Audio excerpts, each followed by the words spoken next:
Vasudevaya. Om Namo Bhagavate Vasudevaya. Om Namo Bhagavate Vasudevaya. Om Namo Bhagavate Vasudevaya. Om Namo Bhagavate Vasudevaya. Om Namo Bhagavate Vasudevaya. Narayanam Namaskritya.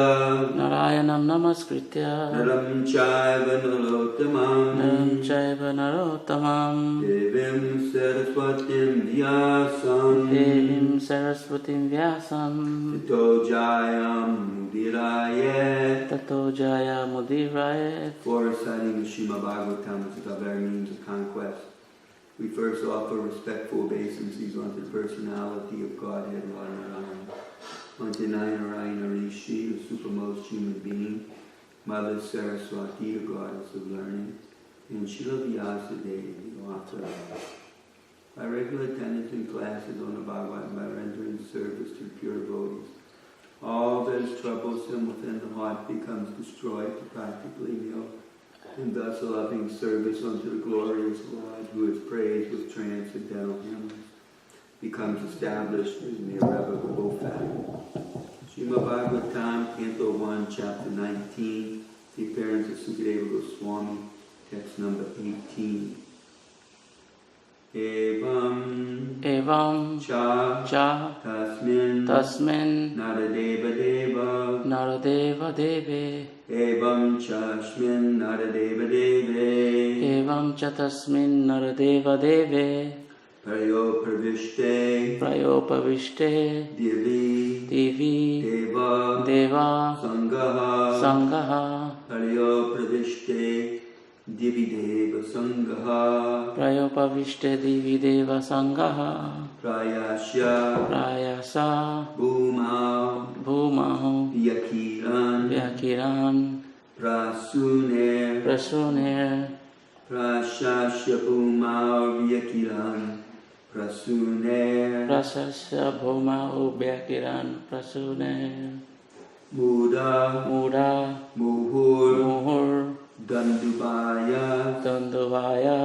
Cha Nedu Mada Muhur Danduvayas Cha Nedu. Mura Muhur Danduvayas Cha Nedu. Evam Chatasmin Naradeva Deve. Prayopavishte Divi Deva Sangaha. Prayasya Bhuma Vyakiran Prasune.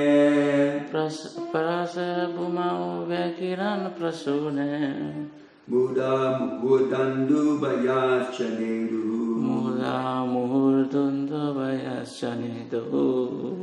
Evam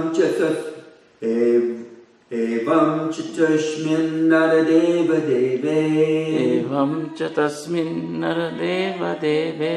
Prayopavishte Divi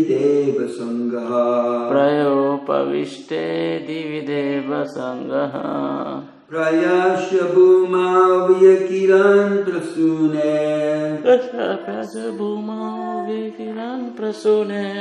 Muda Muhur Dundubayas Chanedu. Evam Chatasmin Naradeva Deve. Prayopavishte Divi Deva Sangaha. Prayasya Bhuma Vyakiran Prasune. Muda Muhudandubayas Chanedu. Evam Chatasmin Naradeva Deve. Prayopavishte Divi Deva Sangaha. Prasasya Bhumau Vyakiran Prasune.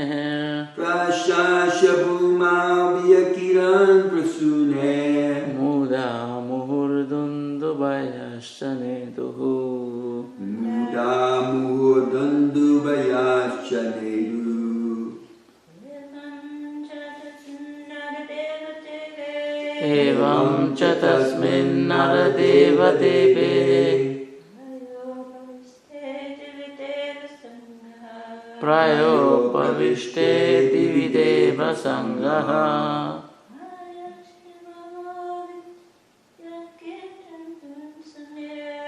Prasasya bhuma vyakiran prashuner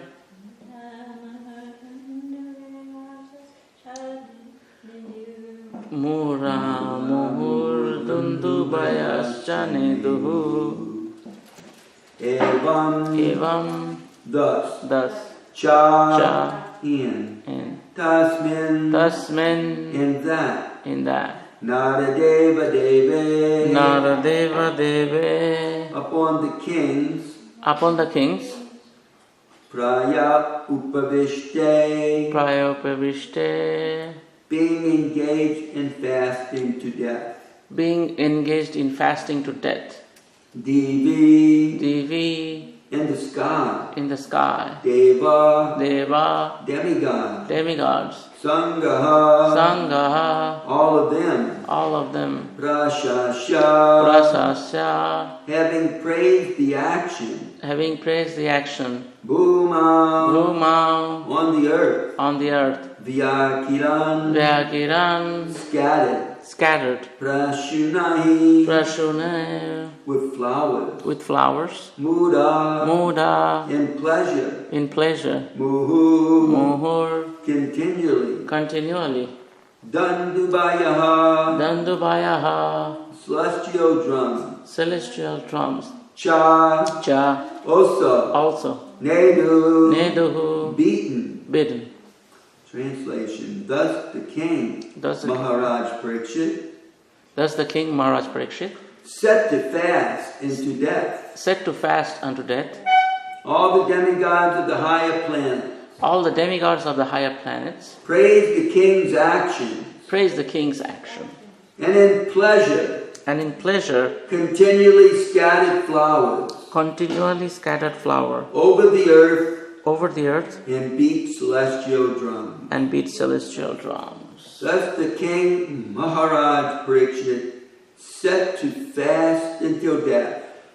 All the demigods of the higher planets praise the king's actions and in pleasure continually scattered flowers over the earth and beat celestial drums.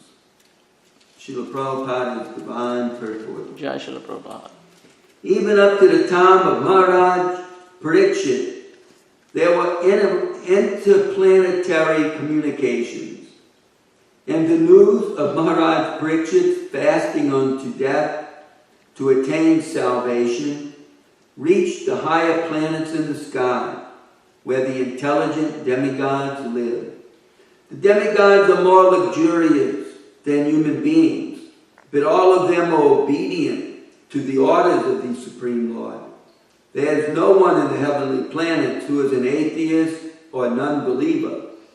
Thus, any devotee of the Lord on the surface of the earth is always praised by them.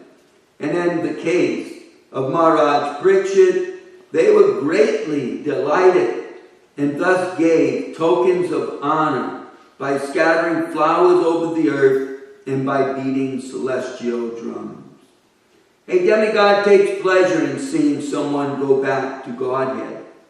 He is always pleased with a devotee of the Lord, so much so that by his adidaivic powers he may help the devotee in all respects. And by their actions, the Lord is pleased with them. There is an invisible chain of complete cooperation between the Lord, the demigods, and the devotee of the Lord on earth. Thus ends the Bhaktivedanta purport to the 19th chapter of the first canto of the Srimad Bhagavatam, the appearance of Sukadeva Goswami. Srila Prabhupada ki.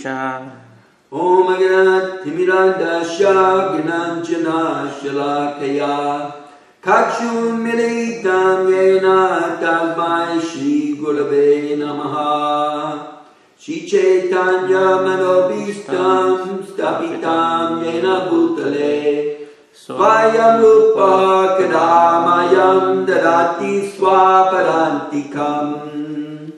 I was born in the darkness of ignorance, but my spiritual master has opened my eyes, which was shut by that darkness. I offer my respectful obeisances unto him. One more Rupa Goswami Prabhupada, who has established within the material world the mission to fulfill the desire of Lord Chaitanya, give me shelter under his lotus feet. Srila Prabhupada ki. Jai.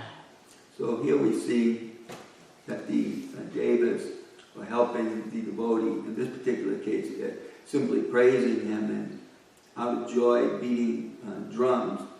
And that way, everyone's actually enlivened by devotional service. The devas are also transparent via media, just like the devotees on earth. When they take pleasure in glorifying the Lord and his devotees, especially for devotional service, then they are transparent via media because they're teaching the universe that devotional service to the Supreme Lord is the ultimate goal of life, or the ultimate activity in life. And the amazing thing Prabhupada mentions that in those days there was interplanetary communication. So the amazing thing is that human beings could witness this at times, at special times. Just like they witness all of the events that intrigue them on earth, such as special sporting events or musical events or different holiday celebrations. But they're very earthly and many times not so godly as they are simply passionate to exhibit some human prowess. But for the glorification of devotees in devotional service, that's completely spiritual. And for the devas to take part in it and human beings to witness it is much more glorious than witnessing earthly events. Srila Prabhupada also makes this wonderful comment. Jai Shri Radha Radhakanta Prabhupada makes this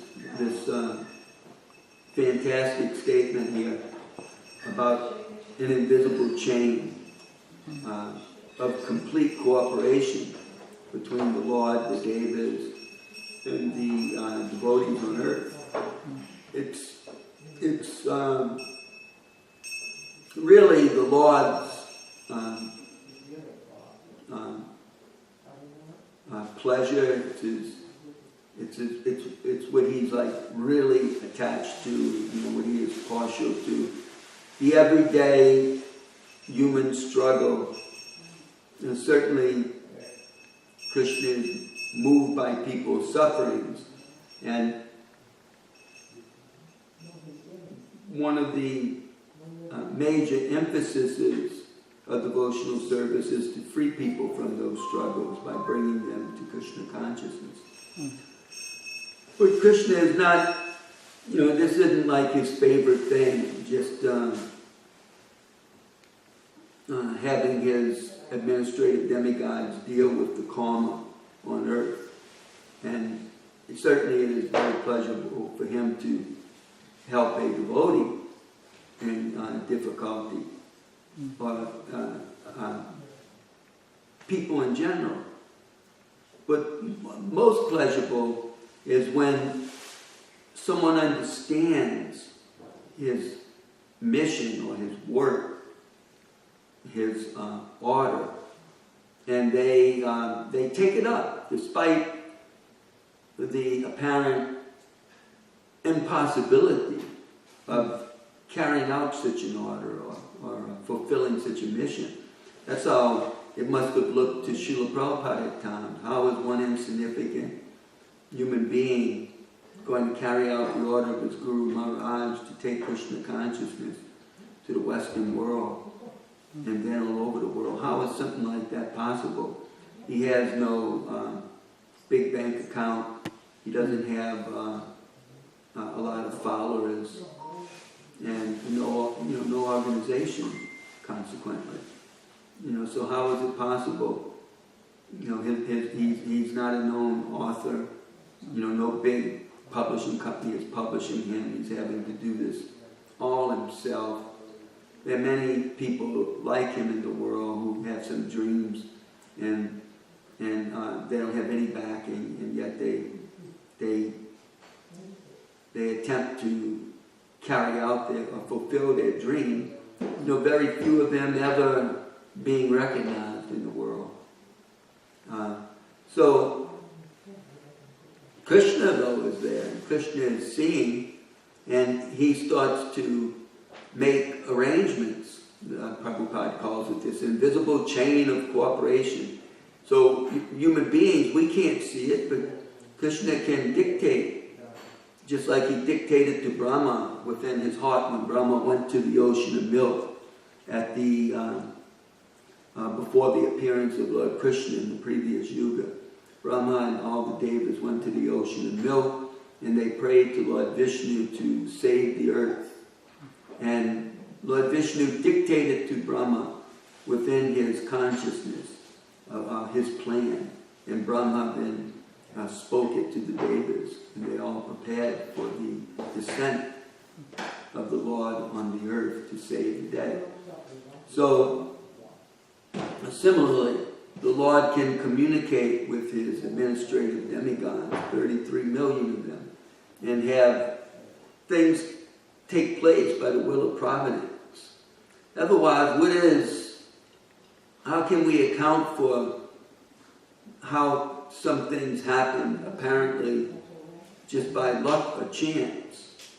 No, it is by God's will. Prabhupada often quotes that old saying, not a blade of grass moves without the will of the Lord. So, when Krishna is pleased by a devotee, despite their situation, Krishna can start to make some arrangement for that devotee's spiritual success. Maybe it'll even be something simple, like just controlling our mind and senses. Some devotee born in a difficult situation, or in a materialistic situation, whereby apparently they may become addicted to some sort of materialism, and then stumble onto devotional service by their previous attraction, but then realize that how can I practice this devotional service when I have quite a different lifestyle, and start to make some humble attempt to accomplish these things. And other people may laugh at him. Just see, there's so and so, thinking he's going to be some sort of sage or something. All of us know what kind of person he is, But then Krishna helps them. All of a sudden they may just lose attraction for eating whatever they ate, and drinking whatever they drank. And like something like Jagai and Madai, how was it possible for them to change like that, just in a second? All of a sudden become a devotee, when previously they were just gangsters, and bad gangsters at that. Yet they could make that change. Because Krishna, through that invisible chain of cooperation, can make the arrangements for the Devas to help the devotees on the earth, even in a matter of controlling our mind and senses. We're to speak about becoming successful in a mission like Srila Prabhupada, to minister Krishna consciousness in the written word, and not only that, but in a language that was not his native language.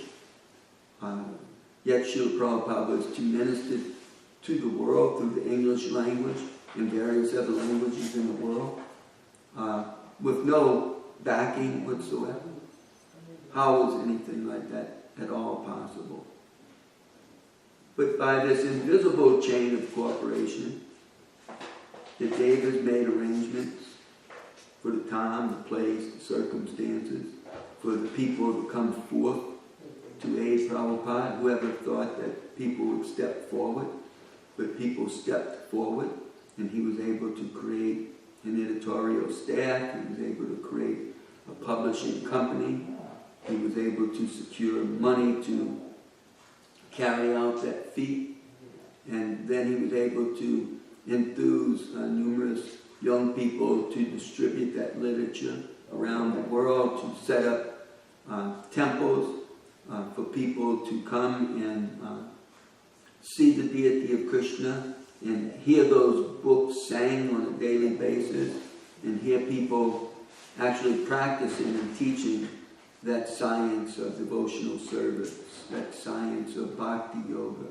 whereby people control their mind and senses to wake up early in the morning and come to the temple and take care of Krishna's murti and sing to him and cook for him and dress him and have classes on Srimad Bhagavatam, Nectar of Devotion, and Chaitanya Charitamrita, Bhagavad Gita, Upanishad, etc. In this way, understand the difference between their body and self.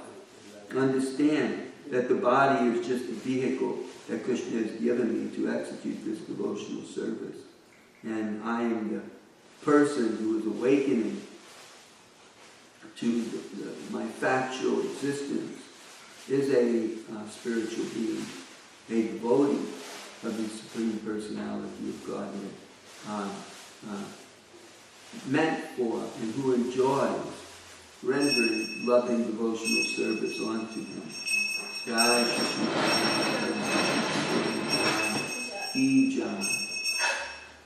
So all that became possible just by this invisible chain of the Lord, the Devas, and the devotees on earth. And that chain is always there.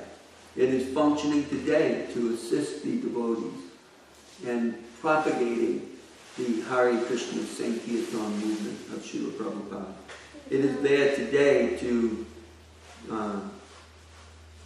assist the devotees in maintaining, expanding, and further establishing his international society for Krishna consciousness. A society of devotees interested in living Bhagavad Dharma, living the life of a devotee, and practicing the worship of Krishna on a daily basis,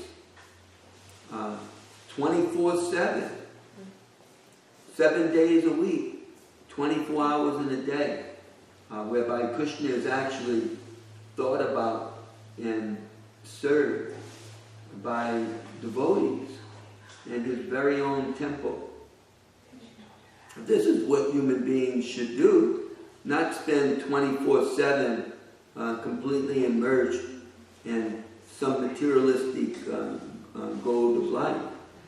Those people may be there, but just like they're there, absorbed in some sort of materialism, the opportunity to be absorbed in spiritual life must be there. And Srila Prabhupada created a whole society to facilitate that and to encourage people in that, to minister to people about that, so that we could all renounce this world of birth and death, old age and disease. This world is suffering. You know, we work so hard, we become so attached, and yet all we receive for that is suffering. So to renounce that, to renounce this world, then where do we go? What do we have?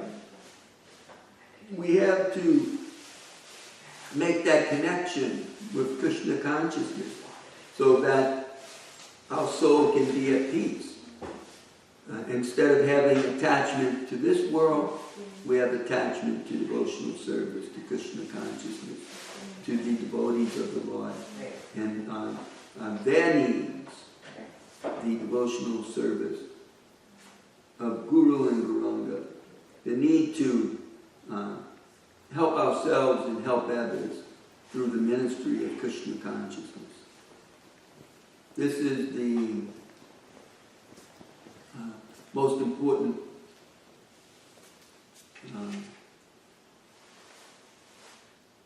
action that's happening on our earth today.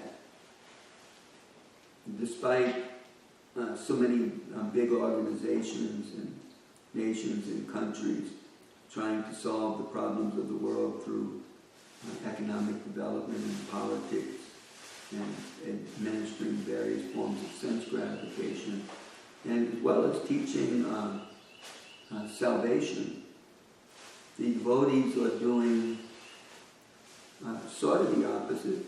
They're ministering renunciation of worldly life and absorption in the Krishna's devotional service, whereby it's more important to serve God than is the state or our family or our very own individual inspirations and dreams. It's more important to serve Krishna than these things. And that is an amazing feat when people's minds change or turn and not only understanding's important, but become inspired within their heart to want to serve Krishna, actually whereby they love Krishna rather than just love all the things that people are commonly attached to in this world. Now we can take those very same things, that's called Yukta Vairagya, Rupa Goswami taught us. We can take these very same things like family life and just engage them in Krishna service. Most people, engage in family life because that's the natural tendency of a human being, of any mammal and creature amongst the various species of life in this existence. So we take that and we utilize it in Krishna's service. We procreate children in a Krishna conscious manner, to train them in Krishna consciousness so that they can become divine servants of the Lord. So that's just one example. The others may be the type of work people do, such as artists or architects or construction workers. People can do all these things for Krishna.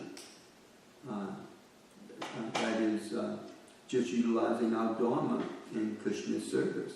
The Dharma, instead of being an ordinary occupation, meant to bring about some sort of karma, generally good karma when one adheres to their bona fide Dharma. And that Dharma becomes a transcendental devotional service when it's utilized for Krishna, just like Arjuna was a military person who engaged in warfare, but it was devotional service because he was serving Krishna with unalloyed devotion, carrying out his order. So we can take all the worldly occupations in this world. Krishna even says that in the Gita, that any man can become perfect by simply engaging in his service, simply engaging in their duty. But not just being immersed in duties, Krishna says, and simultaneously worshiping me. So we have to be a devotee. We have to worship Krishna. We have to see that our work is meant for pleasing Krishna, and we're doing it for Krishna's pleasure, not our own pleasure. We're not thinking ourselves something great. We're not believing that we are the doer and the owner of what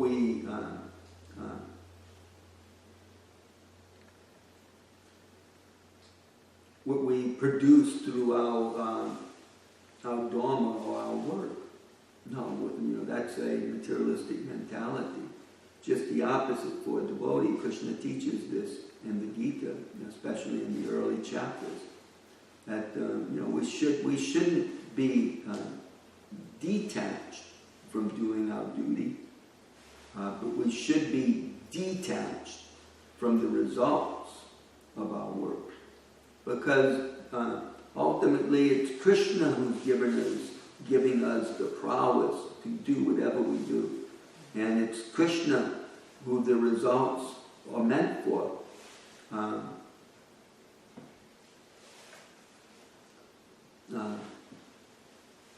How's that verse go? Krishna is the source, the controller of all the planets and devas. He is also the benefactor of all work, of all sacrifices and austerities. And he's the friend of all living entities. And if we know this, then we can attain peace from all the pains of material misery. And this we are trying to teach all over the world. Okay, Srila Prabhupada Ki Jai. Any comment or question before we stop? Yeah, all right. Remember Joshua and Michelle who comes every Sunday sometimes? Do you all remember who these two people are? Michelle and Joshua, the young guy and his fiancée. Glasses from Good Karma. He brings flowers. Yeah. I don't remember. Yeah, he brings flowers, correct. He's been, he comes every other week or every 3 weeks once or something. And he'll come this week also. They've been coming, they've been looking, somebody has given them a Bhagavad Gita or something. They've been reading, and then, I don't know anything about anything, but he said he has questions, he likes his questions all answered. If I can, I'm not very expert at all that kind of stuff. But anyhow, I asked him, you will see something in that book, that Bhagavad Gita, over and over again. Can you tell me what is that word you see in that book? And he immediately told me, devotional service. What is that? I said, yeah, you're right. You will see that everywhere. Devotional service, devotional service. Now, can you here now give a definition of devotional service? There are practical devotional service, and then there is other kinds of devotional service. Say, like I stay at home and I worship my deities and take care of my kids and feed my husband. Will that be considered what type of devotional service? So there are many categories of devotional service. Am I correct or wrong? I don't know. You tell me. Yeah, there's a lot of variety in devotional service. There's variety in the kingdom of God. So there's going to be a variety of different types of devotional activities, depending on the individuals. So I have to tell him the next time. He told me, you have to tell me in detail what me and Michelle are supposed to do for devotional service. And I'm like, wait a minute, I'll think about it. So, well, all of that is summed up. It's mentioned by Rupa Goswami in Prabhupada's translation of his work called Nectar of Devotion, that all the rules and regulations of devotional service are meant to help us to always remember Krishna and never to forget him. So their devotional service is meant to help them to remember Krishna and not to forget Krishna. So therefore, when they wake up, they should practice remembering Krishna. One can say some prayer. Krishna would chant his Gayatri mantra when he was on earth. That's to help us to be Krishna conscious. Devotees generally wake up and chant Hare Krishna. They thank Krishna for helping them to get up. They may cry out to Krishna even to help them to get up. And then we clean up. We clean up. People generally in the material world, they have to clean up before they go to work or school. So we should do that for Krishna. And simultaneously trying to remember Krishna. One can develop a habit of some favorite pastimes or slokas, glorifications of Krishna, some part of the philosophy that aids them in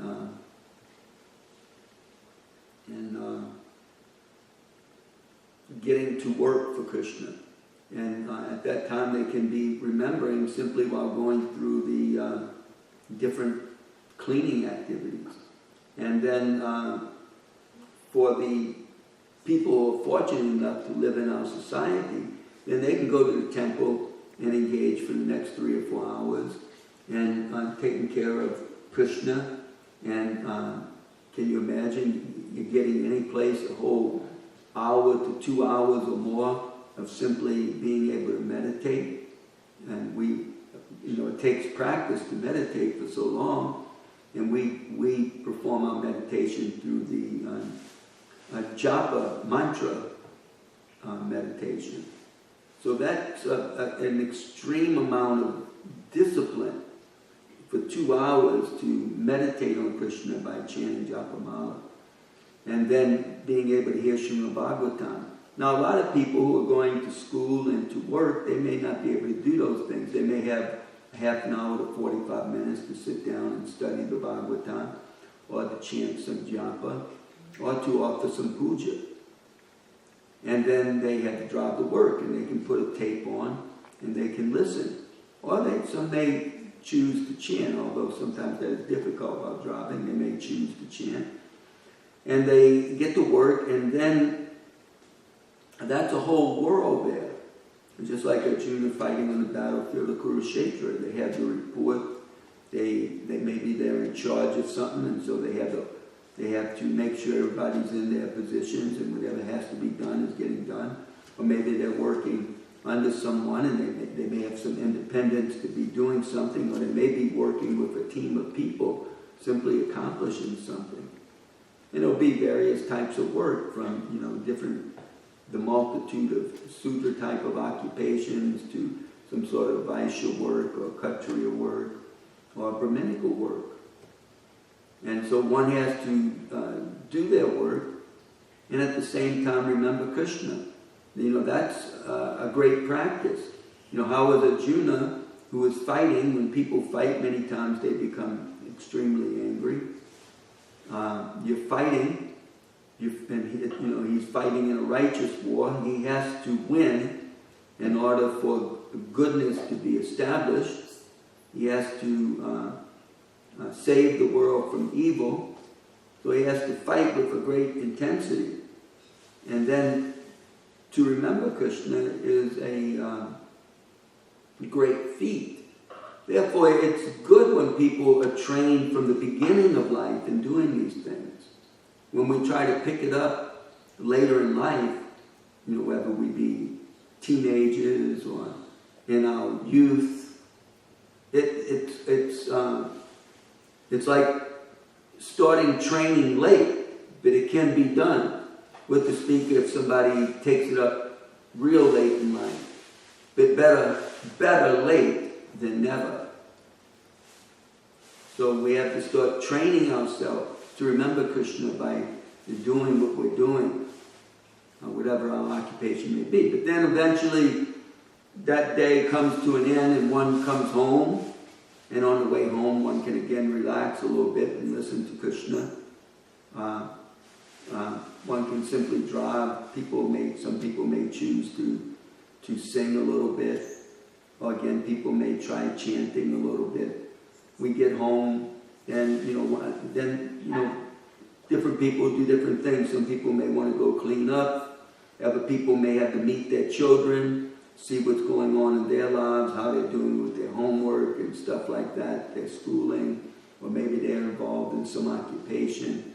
May have to see what's happening with the wife. What if the wife has a career and she's coming home too, and they may want to sit down and talk about different things at that time. Or maybe they want to relax and they may want to listen to the news, or maybe they want to simply sit down and read, or they may want to put on a Krishna movie. Somebody has to get together some prasadam, some bhoga. It has to be cooked. You have to offer it. In the temple, the pujaris are all doing those things, so people out working maybe in gardens and stuff, they just come and sit down and can eat. Because after all, Krishna's been served with a lot of love and devotion. And so then one's automatically being given prasadam. But at home one may have to create that. So you have to actually do the cooking, and you have to do the offering, and then you can serve out. And then, people have to prepare for rest. Srila Prabhupada had this dynamic that he mentioned about for chanting his rounds, how he would chant 4 rounds when he woke up, and then he would chant 4 rounds either before breakfast, before going to work. He'd chant 4 rounds for lunch because he's an independent businessman, so he didn't have to worry about being at work and if you're not working with a bunch of devotees, then where do you find a place to chant? So he would chant 4 rounds before lunch, 4 rounds before dinner, and 4 rounds before taking rest. So in that way he was able to do things. It's mentioned in the Leelamrita how Prabhupada, when he was a kid, would be lying down and his father would come home late from work because in India shops are open at night. So his father would come home, 10, 11, 12 o'clock at night. And his father would then do some puja.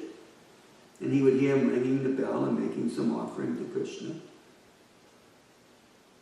So, in household life, at home, there's a lot of variety, but you see that it's generally, that there's this practice of devotional service, which is non-fold. There's not only hearing, but there's also chanting, and there's also remembering, and there's also puja, and there's also serving the lotus feet of the Lord and offering Him prayers, and making a friendship with the Lord. One may go to a temple also in the evening. People who live in cities, they may all get together and go see the deities in the evening over at the temple.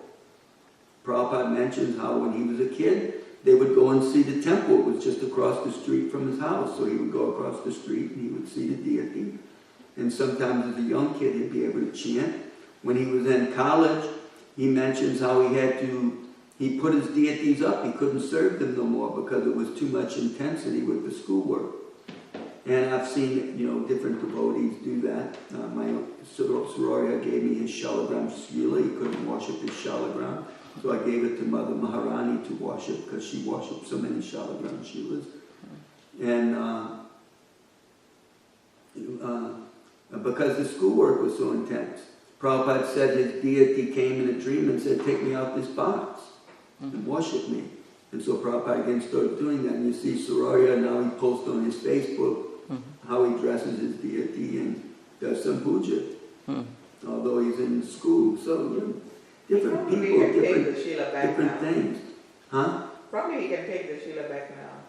No, He didn't give it to her. He just asked her to worship him while he couldn't, And sometimes devotees go to bhajan programs. You see, they all go and sit down. So there's just so many aspects. And there was, in the West, we had some devotional service through the major religions. And, basically it centered a lot on prayer, hearing from different scriptures. But here, Srila Prabhupada has brought a dynamic of the devotional service that has come down through the dawn of time, commonly known as Sanatana Dharma, preparing people to enter into the spiritual world to serve Krishna. And previously people never got to hear scriptures in this part of the world, like Srimad Bhagavatam, or the pastimes of other incarnations, to speak of Mahaprabhu himself, where he exemplifies the whole Brahminical life. And Krishna appeared as a Kshatriya, and Mahaprabhu appeared as a Brahmana, so the whole Brahminical life is there, where they get very much absorbed in simply studying and being able to present these scriptures in a scientific way, and then ultimately to absorb themselves in the cream of all the Vedas, in the Srimad Bhagavatam, and to become more and more devoted to the lotus feet of the Lord, either as a individual or as a family, as a community. You see, these sannyasis often live in communities of sannyasis. You don't see amongst the Vaishnavas many of them living individually. Like you have yogis in Himalayan mountains that live in a cave, and they may even have their own little society. Like you have the Naga Babas. You don't see one of them come to Kumbh Mela.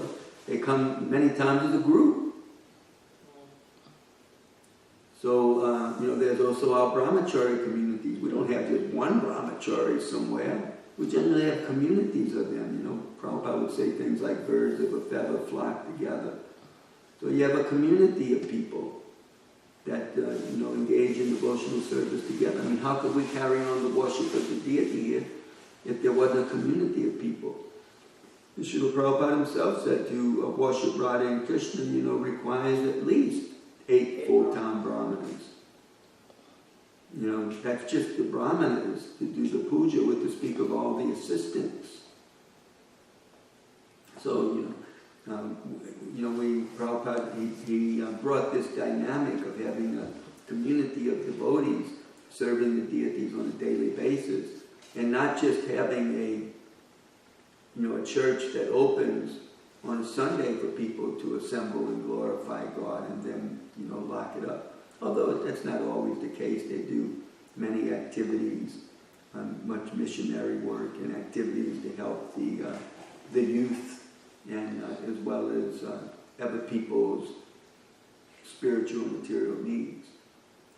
But this whole dynamic of serving Krishna through ordinary affairs such as cooking, and what to speak of puja, our whole puja program is so beautiful. Most religions don't have that opportunity of having that type of worship. That is such a fantastic way to fix one's mind on Krishna.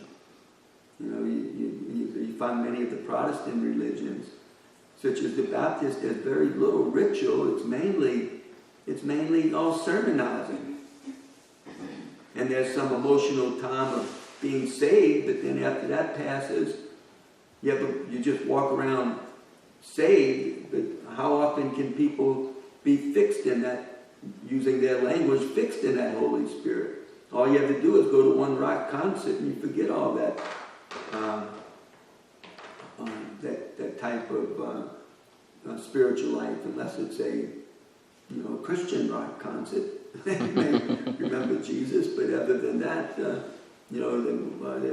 world's so materially, dynamically subcharged that people forget their spiritual life quite often. So, yeah. Thank you, Prabhu.